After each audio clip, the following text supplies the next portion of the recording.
السلام علیکم ورحمۃ اللہ وبرکاتہ۔ الحمد للہ الذی رفع السماء بقدرته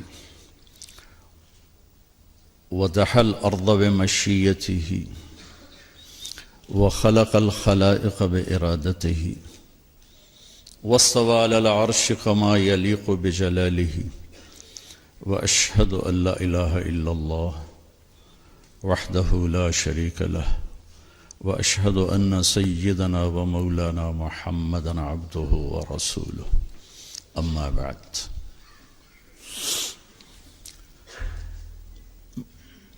جناب محترم چیف جسٹس صاحب، میں نے ترتیب بدلی ہے۔ وزیر اعظم صاحب آپ کو دوسرے نمبر پہ لیا ہے کہ آپ کو اللہ پہلے نمبر پہ رکھتا ہے، میں نے بھی پہلے نمبر پہ رکھا ہے۔ اور جناب وزیر صاحب، انسان کی تخلیق دنیا کا سب سے عظیم پروجیکٹ ہے، سب سے عظیم۔ جب اللہ اس کائنات کا پروجیکٹ پیش کرتا ہے تو یوں کہتا ہے، ان ربکم اللہ الذی خلق السماوات والارض فی 6 ایام ثم استوى علی العرش یغشی اللیل النہار یطلبہ حثیثا والشمس والقمر والنجوم مسخرات بامرہ۔ یہ چند الفاظ میں اللہ نے پورے کائناتی پروجیکٹ کو یوں ہمارے سامنے رکھ دیا ہے، پورا نقشہ بنا کے کہ زمین سے لے کر آسمان تک جو کچھ ہے تیرے اللہ نے کیسے بنایا۔ یہ اس آیات کا خلاصہ ہے۔ پھر آخر میں اپنی حکومت جیتا، الا لہ الخلق والامر، خالق بھی اللہ ہے اور مالک بھی اللہ ہے۔ پھر آگے اپنا تعارف کراتا، فتبارک اللہ رب العالمین، کہ برکت والا ہے کائنات کا مالک اور رب۔ اور جب اللہ صرف ایک انسانی پروجیکٹ کو بیان کرتا ہے تو اپنا تعارف اور طرح سے کراتا ہے، وہ پیش کرتا ہوں۔ صرف ایک انسان کی پیدائش، یہاں آسمان سے زمین، سورج، چاند، ستارے، سیارے کا میں رب العالمین ہوں۔ لیکن جب آپ صرف انسان کہے گا، وَلَقَدْ خَلَقْنَا الْإِنسَانَ مِنْ سُلَالَةٍ مِنْ طِينٍ، مٹی سے نکالا، ثُمَّ جَعَلْنَاهُ نُطْفَةً فِي قَرَارٍ مَكِينٍ، پھر ماں کے پیٹ میں ٹھہرایا پانی بنا کے، ثُمَّ خَلَقْنَا النُّطْفَةَ عَلَقَةً، پھر اسے ایک جونک بنایا، فَخَلَقْنَا الْعَلَقَةَ مُضْغَةً، پھر اسے ایک لوتھڑا بنایا، فَخَلَقْنَا الْمُضْغَةَ عِظَامًا، پھر اس میں ہڈیوں کو پرویا، فَكَسَوْنَا الْعِظَامَ لَحْمًا، پھر اس پر گوشت کو چڑھایا، ثُمَّ أَنشَأْنَاهُ خَلْقًا آخر، پھر یہ شکل عطا فرمائی۔ کہاں؟ فی ظلمات 3، 3 اندھیروں میں، یصورکم فی بطون امہاتکم خلقا من بعد خلق فی ظلمات 3، 3 اندھیروں میں تمہارا رب تمہیں بناتا ہے۔ اب اپنا تعارف کراتا ہے، فتبارک اللہ احسن الخالقین، کیا کہنے تیرے رب کے جو سب سے خوبصورت بنانے والا ہے۔ یہ تو قرآن ہو گیا۔ اب تھوڑا سا حدیث سے بتانا چاہوں گا کہ انسان کتنا عظیم پروجیکٹ ہے اور اس کے ساتھ کتنی عجیب اس بیچارے کو صورتحال سے گزرنا پڑ رہا ہے۔ یا ابن آدم جعلت لک قرارا فی بطن امک، میرے بندے ماں کے پیٹ میں ٹھکانہ میں نے دیا۔ وحولت وجہک الی ظہر لئلا تضرک رائحۃ الطعام، اور تیرے سسٹم اور تیری ماں کے پیٹ کے سسٹم کو جدا کر دیا تاکہ ماں کے پیٹ میں جو غلاظت جمع ہوتی ہے اس کی بدبو تجھے پریشان نہ کرے۔ وعلمتک الجلوس فی بطن امک فہل یقدر علی ذلک احد غیری، اور تجھے ماں کے پیٹ میں نے بیٹھنا، کھیلنا، چلنا، حرکت کرنا سکھایا، کیا تیرے رب کے سوا کوئی اور بھی یہ کر سکتا ہے؟ فلما ان تمت مدت اشہرک، جب تیرا دنیا میں آنے کا وقت آیا، اوحیت الی الملک الموکل بالارحام، ایک فرشتے کو بھیجا، فاخرجک علی ریشۃ من جناحہ، اس فرشتے نے پر پھیلائے اور اللہ تجھے ماں کے پیٹ سے لایا، خلقہ فقدرہ ثم السبیل یسرہ، کہ پھر تیرے رب نے تیرے آنے کا راستہ آسان کیا۔ اور جب تو آیا تو فرشتے کے پر پہ آیا، جب تو آیا تو لا لک سن تقطع، تیرے منہ میں دانت نہیں کاٹ سکے، ولا لک ید تبتش، تیرے ہاتھ میں طاقت نہیں تو پکڑ سکے، وَلَا لَكَ رِجْلٌ تَمْشِي، تیرے پاؤں میں جان نہیں، تو چل سکے. جب تو ایسا تھا کہ بول نہیں سکتا، پکڑ نہیں سکتا، چکھ نہیں سکتا، کاٹ نہیں سکتا. أَدَرْتُ لَكَ عِرْقَيْنِ رَقِيقَيْنِ يُنْبِعَانِ لَكَ لَبْنًا خَالِصًا دَافِعًا فِي الشِّتَاءِ وَبَارِدًا فِي الصَّيْفِ فَهَلْ يَقْدِرُ عَلَى ذَلِكَ أَحَدٌ غَيْرِي. پھر جب تو ایسا بے بس تھا تو میں نے تیری ماں کی چھاتی سے دودھ کے چشمے نکالے جو تمہیں خالص دودھ پلاتے رہے حولین کاملین، 2 سال تیرے لیے دودھ کے چشمے اللہ چلاتا رہا. کیا کوئی اور بھی ایسا کر سکتا ہے؟ فلما ترعرعت، اب آگے ایک چھوٹا سا گلہ سن لیں اللہ تعالیٰ کا. فلما ترعرعت، جب تو ایسے ایسے چلنے لگا. واشتد عضدک، اور تیرے بازو مضبوط ہو گئے. واشتد ازرک، تیری چھاتی بھی پھیل گئی. تو میرے سامنے جھکنے کی بجائے بارستنی بالمعاصی یا عبد سو، تو میرے ہی خلاف کھڑا ہو گیا اور مجھے ہی للکارنے لگا. ہکذا جزاء من احسن الیک، جو اچھا کرے اس کے ساتھ یہ کیا جاتا ہے. مع ذالک، اس سب کے باوجود، ان سألتنی اعطیتک ومن استغفرتنی غفرت لک، تو جب ہاتھ اٹھائے گا میں تیری پوری کروں گا، تو جب مانگے گا میں تمہیں دوں گا، اور جب معافی مانگنے آئے گا سارے ہی معاف کروں گا. اور تو ساری دھرتی آسمان زمین کو بھر دے گناہوں سے. لو بلغت ذنوبک عنان السماء، اتنے گناہ کر کے آسمان کی چھت کو لگا دے. پھر صرف ایک دفعہ آدھی زبان سے کہنا یا اللہ معاف کر، تو غفرت لک ولا ابالی، میں تیرے سارے معاف کروں گا اور مجھے کوئی پوچھنے والا نہیں. اب میں یہ بتانا چاہتا ہوں کہ اتنے بڑے پروجیکٹ کو پاکستان میں کن بنیادوں پہ پیدا کیا جا رہا ہے. یہ بچہ پیدا نہ ہویا تو سس مینو کی آکھے گی. اتنا بڑا پروجیکٹ ہے، اگر میں غلط کہوں تو مجھے وہیں ٹوک دیں. یہ میرا بیٹا بیٹی پیدا ہوئی تو میری تو سس سے مینو نہیں چھڑنا. سال گزر گیا ہے، بچے کے عنوان نہیں، اب ساس کے شروع گئے تو ہے ہی، شروع تو یہ ہو جائے ان تو ہونا ہی کوئی نہیں. اب میاں بیوی پریشان ہو رہے ہیں، بچہ پیدا. کتنے بڑے پروجیکٹ کو پیدا کرنے کا سبب حضرت کہ سس کی آنکھیں گی تو سورا کی آنکھے گا تو نندوئی کی آنکھے گا، نندا کی آنکھن گیاں. یہ ایک بہت بڑا ظلم و ستم ہے بچے کے پیدا کرنے کا سبب. آپ دیکھیں، میں دیہاتی آدمی ہوں، دیہات سے میرا تعلق ہے، یہ میرے دیہات کی پیدائش اسی پر ہو رہی. اور لڑکا کیا کہتا ہے، اگر اولاد نہ ہوئی تو میرے دوست کہن گئے اس کے تو پلے ہی ککھ نہیں، یہ تو ہے ہی ویلا. لہذا وہ چڑھ جاتا ہے پھر حکیموں کے ہتھے. شبابہ گولیاں، لگتا ہے پورا پاکستانی بیمار ہے. سورے پاکستان کی دیواروں پہ لکھا ہوا ہے شبابہ گولیاں. تو دوسرا سبب کیا ہے جو میں دیہات کا بتا رہا ہوں، میں دیہاتی ہوں، کہ 5 پتر ہو گئے نا بس مینو پھر کوئی پرواہ نہیں، کما کے لے آون گے مینو کھواون گے. مزدور آدمی، غریب آدمی، اسے کوئی پریشانی نہیں ہے کہ بچے 2 یا 6 یا 50. وہ کہتا جتنے زیادہ اتنے ہی ٹھیک ہے، کیونکہ میری مزدوری بنے گی اور میرا گھر چلے گا. تو وہ کہتا ہے جتنے آ جاون اتنے مزدور، 5 بچے 5 مزدور، 10 بچے 10 مزدور. ابھی چند دن پہلے ایک ہمارے گاؤں کے 10 بچے ہو گئے آدمی کے. میں نے کہا اپنی بیوی دا آپریشن کرا، اگر جو آدھی میں نہیں کریں دی تو اپنا کرا. تو میں حقائق پہ بول رہا ہوں کہ انسان کتنا قیمتی ہے. میں نے آپ کو قرآن سے بتایا، میں نے آپ کو حدیث پاک سے بتایا، لیکن پاکستان میں اس پروجیکٹ کو بنانے پر کتنا بڑا ستم ہے. سبب کیا ہے؟ ساس کی آنکھیں گی، سورا کی آنکھیں گا، میرے دوست منو کی آنکھن گے تو پلے کچھ نہیں ہے. اور غریب کیا کہتا ہے 10 کٹھے ہو جاؤں گے، دیہڑیاں کر کے لے آؤں گے میری روٹی. مالدار طبقہ کیا کہتا ہے میری جائیداد کا وارث پیدا ہو جائے. میری جائیداد کہاں جائے گی؟ میں نے اتنے بنائے، میرے اتنے پروجیکٹ، میری اتنے ملے، ان کا وارث کون ہوگا؟ اگر کوئی بچہ نہ ہوا تو پھر وراثت کوئی اور لے جائے گا، وراثت دوسرے لے جائے گے. تو ان ساری چیزوں کے پیچھے جو سبب ہے جناب عزت معاب وہ جہالت ہے. آپ کانفرنس کر رہے ہیں اسلام آباد میں، مسئلہ درپیش ہے پنجاب، سندھ، KPK اور بلوچستان کے دیہاتوں کا کہ وہ لوگ ان تک علم پہنچا ہی نہیں.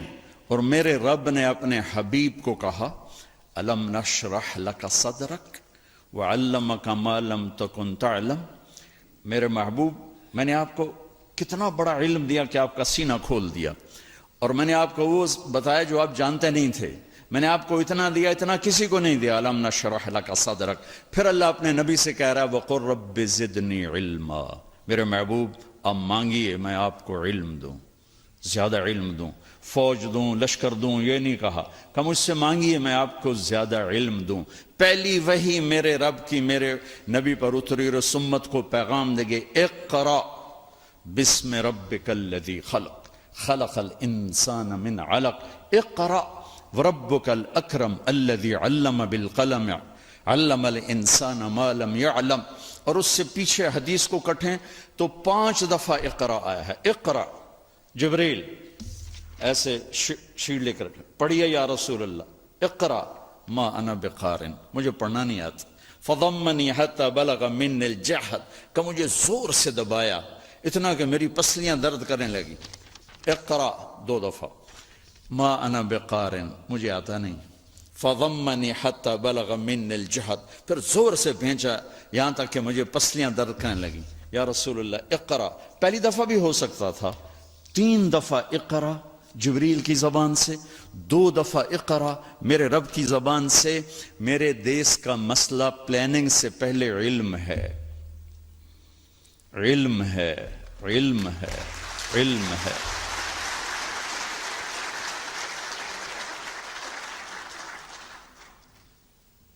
میں ابراہیم علیہ السلام کی ایک دعا، ساری حکومت بیٹھی ہوئی ہے، یہ سارے معزز قاضی صاحبان بیٹھے ہوئے ہیں.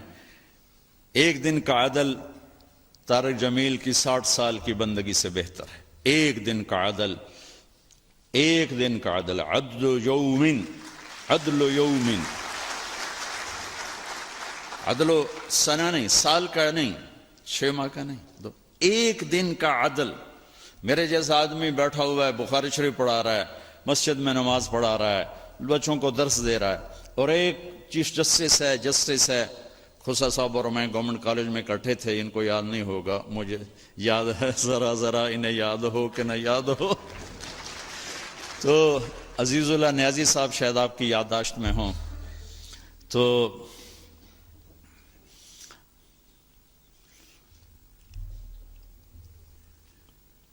ابراہیم علیہ السلام کی ایک دعا بتانا اجازت چاہوں گا. ابراہیم علیہ السلام نے جب مکے کی بنیاد رکھی تو 3 دعائیں مانگی. یہ 3 دعائیں کسی بھی فلاحی ریاست، مجھے یہ اینکر کہنے لگا کہ سوال جواب میں نا کہ کیا وزیر اعظم صاحب پاکستان کو فلاحی ریاست مدینے والی بنا دیں گے؟ میں نے کہا بنانے والا تو اللہ ہے، ہم تو تنکا بھی نہیں اٹھا سکتے اپنی طاقت سے. ہاں حکمران کی نیت کا اثر ضرور پڑتا ہے. اگر اور یہ پہلا حکمران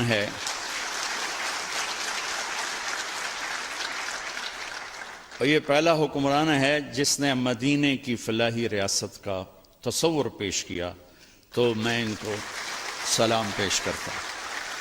تو اب کرے گا تو اللہ. چونکہ مولانا روم نے ایک حکایت لکھی ہے کہ بادشاہ شکار کو نکلا، راستہ بھٹکا تو باغ میں پہنچا، پیاس لگی تھی تو مالی سے کہا انار کا باغ تھا بھائی جوس پلا دے. اس نے ایسے نچوڑا ایک انار تو پورا گلاس بھر گیا. تو بادشاہ کے دل میں آیا کہ اس پر تو ٹیکس لگنا چاہیے، یہ ٹیکس فری کیوں ہے؟ تو اس نے کہا ایک اور پلا. اس نے دوسرا نچوڑا تو گلاس آدھا ہوا.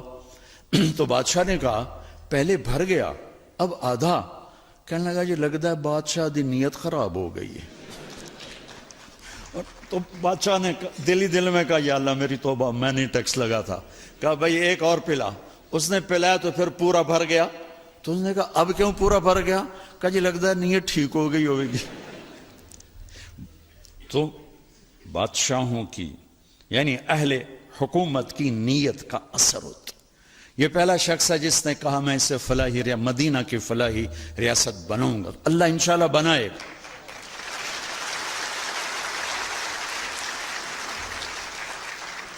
ہم یہ کیوں کہیں کہ نہیں ہو سکتا؟ کیوں نہیں ہو سکتا؟ انما امرہ اذا اراد شیئا ان یقول له کن فیکون فسبحان الذی بیدہ ملکوت کل شیء والیہ ترجعون. جب کرنا اللہ نے ہے تو طارق جمیل کیا اور عمران خان کیا، نیت ہماری دیکھے گا، ہمارا جذبہ دیکھے گا. تو میں ابراہیم علیہ السلام کی دعا میں 3 بنیادیں ہیں، ان 3 بنیادوں کو اٹھایا جائے گا تو یہ ذیلی مسئلے خود بخود حل ہوتے چلے جائیں گے. جب وہ بنیاد ڈالی تو کہا وَإِذْ قَالَ إِبْرَاهِيمُ رَبِّ اجْعَلْ هَذَا الْبَلَدَ آمِنًا، یا اللہ اس شہر کو امن والا بنا دے. فلاحی ریاست کا پہلا تصور جو ابراہیم علیہ السلام نے پیش کیا کہ یا اللہ اس ریاست کو امن والا بنا دے. اور امن والی ریاست اس وقت بنتی ہے جب نظام عدل مضبوط ہو اور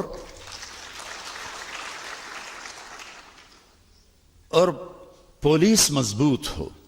پولیس پر سیاسی لوگوں کا جب تک تسلط رہے گا نظام لوگوں کو انصاف نہیں مل سکتا.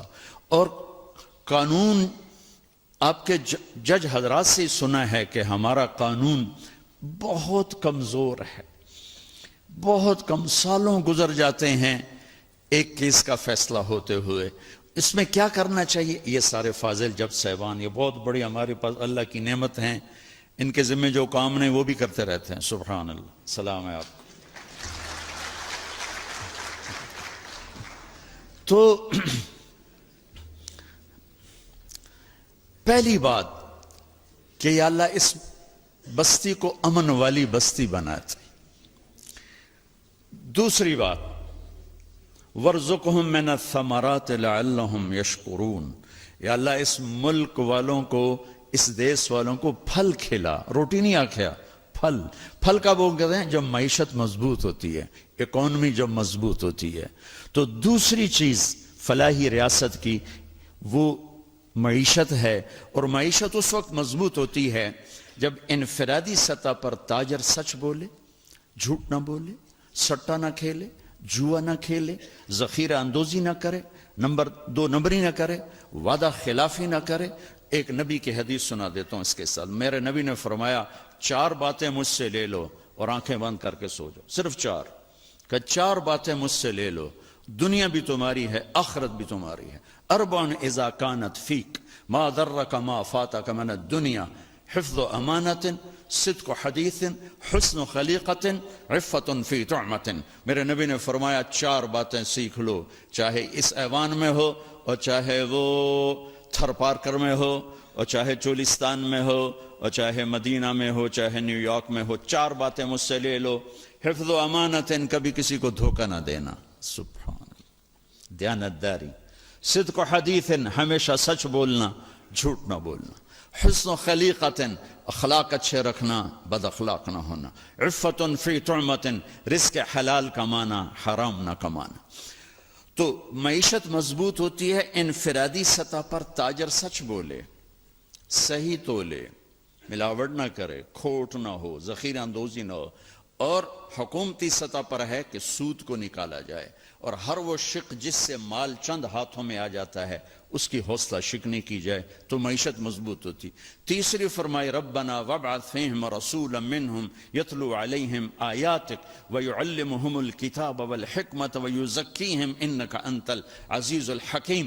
اللہ ان میں کوئی بھیج ایسا اپنا بندہ جو انہیں علم سے آشنا کرے، جو انہیں علم سے آشنا کرے، جو انہیں علم سے آشنا کرے، جو ان کا تزکیہ کرے، جو انہیں علم سکھائے، انہیں کتاب کا علم دے، انہیں حکمت کا علم، کائناتی علم بھی دے، دنیاوی علم بھی دے، دینی علم بھی دے، اخلاقی علم بھی دے، اور ان کے اخلاق کو خوبصورت بنائے.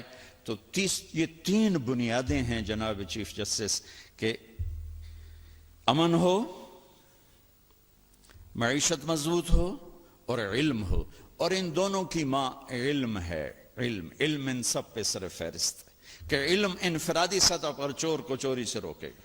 وہ یہ کہے گا اللہ دیکھ رہا ہے. حضرت عمر رضی اللہ عنہ کا دور ہے اور ایک اب رات کو گشت کر رہے ہیں تو ایک ماں بچی سے کہہ رہی دودھ میں پانی ملا دے.